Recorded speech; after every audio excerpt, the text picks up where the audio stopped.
ناظرین، حزب اللہ اور القدس بریگیڈ نے اسرائیل پر اچانک راکٹوں کی بارش کر کے اسرائیلی فورسز کے ہوش اڑا دیے۔ اور یہ کیوں کیے، اچانک ایسا کیا ہوا، یہ سب آپ کو بتاتے ہیں۔ غیر ملکی میڈیا رپورٹس کے مطابق حزب اللہ نے لبنان کی سرحد کے قریب اسرائیلی فوج کے اڈے پر بڑا حملہ کر کے ماؤنٹ میر 1 بیس کو کھنڈر میں بدل دیا ہے۔ حزب اللہ کے ٹینک چکن میزائلوں اور راکٹوں نے فوجی اڈے کا ریڈار سسٹم بھی تباہ کر دیا۔ حزب اللہ نے متعدد اسرائیلی فوجیوں کو ہلاک کرنے کا دعویٰ بھی کیا ہے، جبکہ اسرائیلی فوج نے بھی حملے سے ہونے والی تباہی کی تصدیق کر دی ہے۔ دوسری طرف القدس بریگیڈ نے بھی اسرائیل پر راکٹ داغ دیے۔ یہ راکٹ حملے سدیروت اور نیرم پر کیے گئے، جس کے بعد اسرائیل کے کئی سرحدی علاقوں میں سائرن بجا دیے گئے۔ اسرائیلی حکومت نے شہریوں کو محفوظ مقام پر منتقل کرنے کی ہدایات جاری کی۔ اس سب کے بعد اسرائیل نے حزب اللہ کے ساتھ ایک اور جنگ کے حوالے سے خبردار کرتے ہوئے کہا کہ ایرانی حمایت یافتہ حزب اللہ نے شمال میں واقع اس کے ایئر کنٹرول بیس کو بھی نشانہ بنایا۔ خبر رساں ادارے ایسوسیٹڈ پریس کے مطابق حزب اللہ کا کہنا ہے کہ گزشتہ ہفتے لبنان کے دارالحکومت بیروت میں حماس کے اعلیٰ رہنما کے قتل کے ابتدائی جواب میں اسرائیل پر راکٹ حملے کیے گئے ہیں۔ اسرائیلی فوج کے chief of staff lieutenant colonel Herzi Halevi نے حزب اللہ کے ساتھ ایک اور جنگ کا خدشہ ظاہر کرتے ہوئے کہا، حماس کے اتحادی گروہ پر عسکری دباؤ بڑھ رہا ہے اور وہ اسرائیلی فوجیوں کو کھا جائیں گے۔ اسرائیلی فوج کے سربراہ خود کہتے پائے گئے کہ حزب اللہ کی عسکری صلاحیتیں حماس کے مقابلے میں کئی درجے زیادہ ہیں، جبکہ اسرائیلی رہنماؤں کا کہنا ہے کہ ان کے صبر کا پیمانہ لیبریز ہو رہا ہے اور اگر سفارتکاری کے ذریعے کشیدگی میں کمی نہ آئی تو وہ طاقت کے استعمال کے لیے تیار ہے، لیکن طاقت ہے نہیں۔ غزہ میں حماس کے ساتھ جاری جنگ اور اب لبنان کی سرحد پر لڑائی میں اضافے کے بعد امریکہ کی جانب سے سفارتی کوششوں میں بھی تیزی آئی ہے۔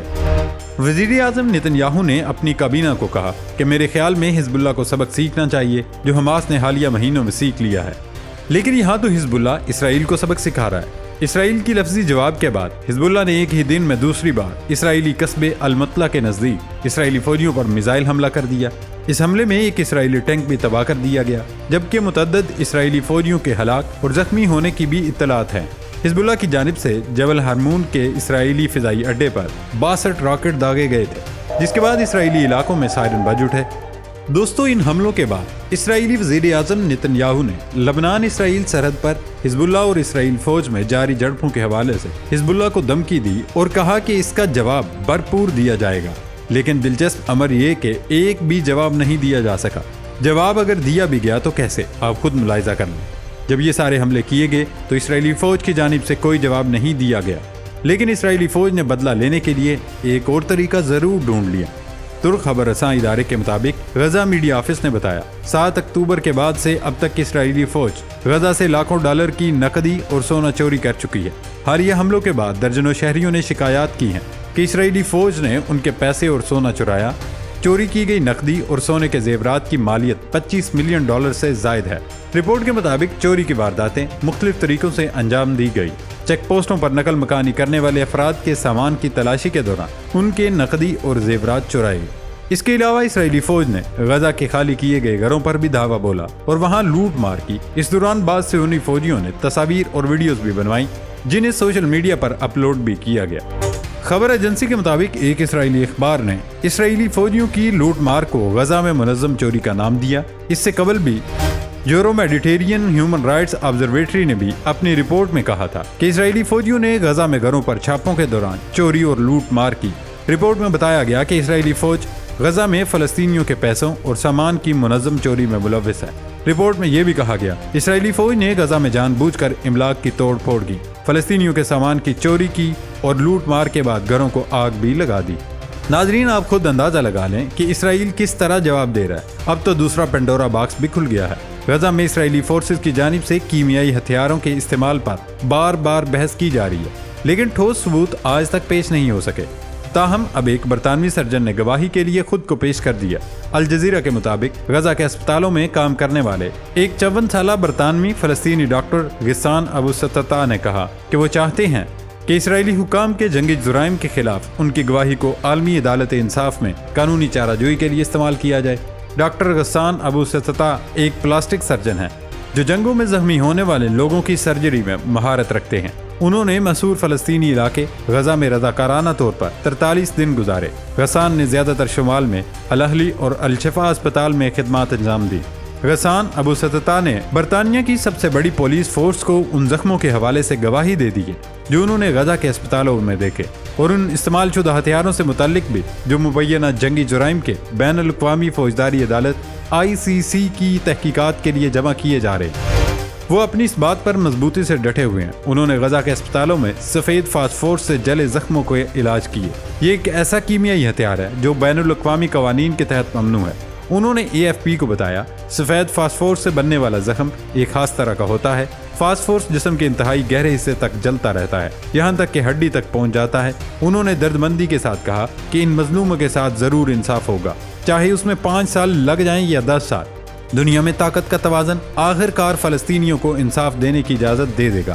دوستو، ایمنسٹی انٹرنیشنل نے بھی دعویٰ کر دیا کہ اسرائیلی فورسز نے جنگی جرائم کا ارتکاب کرتے ہوئے غزہ میں شہری آباد پر سفید فاسفورس کے بم استعمال کیے۔ ایمنسٹی انٹرنیشنل کی سینئر کرائسس ایڈوائزر ڈوناٹیلا نے کہا کہ ایسی مصدقہ تصاویر اور ویڈیوز سامنے آ چکی ہیں جن سے ثابت ہوتا ہے کہ اسرائیلی فورسز نے غزہ میں وائٹ فاسفورس کے بم استعمال کیے۔ ناظرین، کل کی شدید لڑائی کے بعد بھی سفید فاسفورس کا استعمال کیا گیا۔ عرب میڈیا کے مطابق لبنان سے حزب اللہ کے حملے کے جواب میں اسرائیل نے صدرن لبنان پر مہلک کیمیکل سفید فاسفورس والے بم داغ دیے ہیں، جس سے زیتون کے ہزاروں درخت جل کر راکھ ہو گئے۔ حزب اللہ کے راکٹ حملوں کے بعد اسرائیل نے جنوبی لبنان میں متعدد اہداف کو نشانہ بنایا۔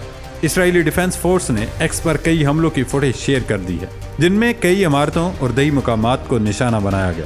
دوستو، بین الاقوامی قوانین کی اس قدر خلاف ورزی کے بعد دنیا اگرچہ نکل رہی، لیکن دوسری طرف اسرائیلی خود بھی نکل گئے ہیں اور نتن یاہو کو گھر جانے کا کہہ دیا ہے۔ درجنوں اسرائیلی شہریوں نے مقبوضہ بیت المقدس میں پارلیمنٹ کی عمارت کے باہر دھرنا دیا۔ اس دوران دھرنے کے شرکاء نے حکومت سے مستعفی ہونے اور نئے انتخابات کرانے کا مطالبہ بھی کیا۔ اسرائیلی سرکاری نشریاتی ادارے کے سروے سے پتہ چلتا ہے کہ 64% اسرائیلیوں نے 90 دن کی جنگ کے بعد اسرائیلی وزیر اعظم نتن یاہو کی کارکردگی ناکافی قرار دی ہے اور ان سے گھر جانے کا مطالبہ کیا ہے۔ لیکن اس کا جواب نتن یاہو نے پارلیمنٹ میں کس طرح دیا؟ ہوا کچھ یوں کہ نتن یاہو لیکس کے تعاون سے پریشان ہیں اور اسی وجہ سے انہوں نے اپنے ہی وزراء کے پولی گراف ٹیسٹ کا مطالبہ کر دیا۔ الجزیرہ کے مطابق اسرائیلی وزیر اعظم نتن یاہو نے اپنے وزراء کا سچ جاننے کے لیے عجیب و غریب قوانین کا مطالبہ کیا۔ وہ چاہتی ہیں کہ ان کے وزیر اعلیٰ سطح کی میٹنگز میں پولی گراف ٹیسٹ کرائیں۔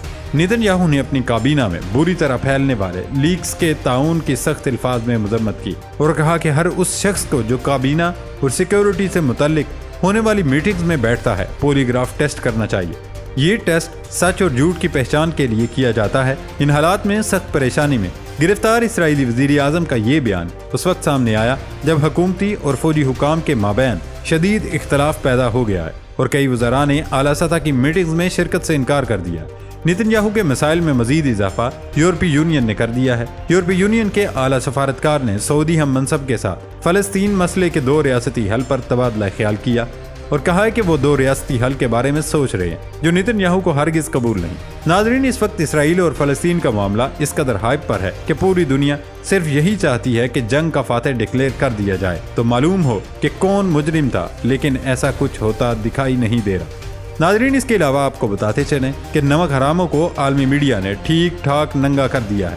عالمی میڈیا کے مطابق افغانستان ہمسایہ ممالک میں دہشت گردی پھیلانے کا ذریعہ بن رہا ہے۔ پاکستان کو کالعدم TTP سے خطرات کا سامنا ہے تو اب ایران بھی داعش کے ساتھ نمٹ رہا ہے۔ عالمی خبر رساں ادارے رائٹرز کے مطابق CIA نے تصدیق کی ہے کہ داعش افغانستان ایران کے شہر کرمان میں خودکش دھماکوں کی ذمہ دار ہے۔ طالبان کا میڈیا ونگ کرمان حملوں کو ایران کے خلاف ایک بین الاقوامی سازش کے طور پر بھی پیش کرتا رہا اور اسے اسرائیل کے قبضے کے خلاف ایران کی فلسطین نواز خارجہ پالیسی کے موقف سے جوڑتا رہا۔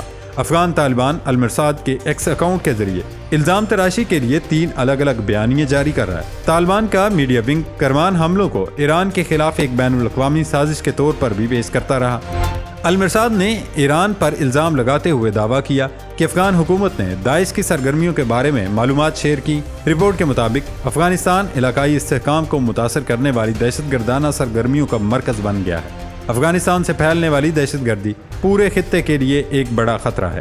افغانستان کے ہمسایہ ممالک اس دہشت گردی کے اثرات کا مسلسل شکار ہو رہے ہیں۔ دوسری طرف آپ کو یہ بھی بتاتے چلیں کہ مالدیپ کے نومنتخب صدر محمد معیزو کے مودی سرکار کی مداخلت کے خلاف اٹھ کھڑے ہونے سے بھارت کے مالدیپ کے وسائل پر قابض ہونے کا بھارتی خواب چکنا چور ہو گیا۔ مالدیپ کے صدر نے عہدہ سنبھالنے کے بعد برسوں پرانی روایت توڑتے ہوئے اپنے پہلے سرکاری دورے کے لیے